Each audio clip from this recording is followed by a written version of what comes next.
We're starting with some heartbreaking news about Ellen DeGeneres, and now her mother is speaking out. As you know, the comedian has opened up in the past about being sexually abused when she was a teenager.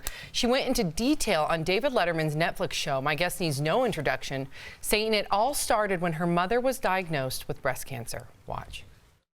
He told me when she was out of town that he felt a lump in her breast and needed to feel my breast because he didn't want to upset her, but he needed to feel mine. And I didn't tell her for a few years, and then I told her, and then she didn't believe me, and then she stayed with him for 18 more years. So she did confront him about the story? Yeah, but he said I was lying, and then she stayed with him.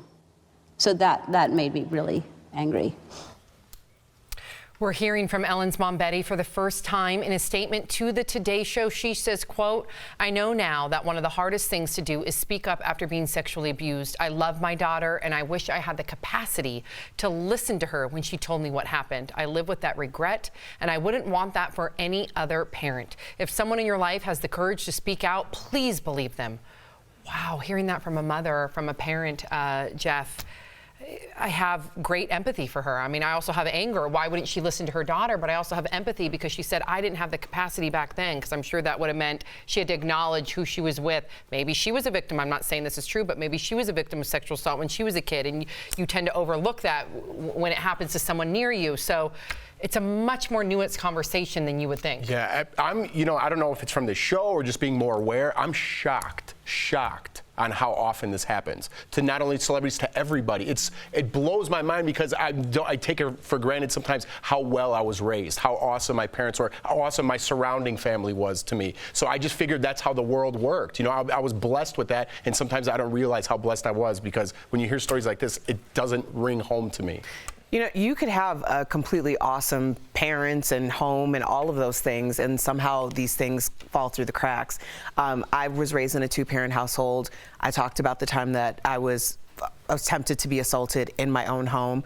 That was a conversation that we had with my brother and I, with my parents, because I needed that support to say that, because at the time you have especially young girls who are considered too much of themselves.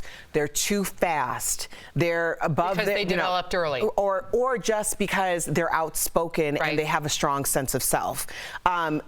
You have to be aware, and I know that this can happen in any capacity in any home, but be careful who you're leaving your children with, even if you aren't as careful about how you're leaving yourself with that person. Always be extra vigilant about anyone that you leave your child with. Yeah, I mean, I came in here maybe like a week and a half ago, and I had just blown a gasket because I watched that documentary on the Olympians at Michigan State that were molested over the course by Larry Nassar. Won't say his okay. name. Yep. Monster. It occurred over the course of 10 years.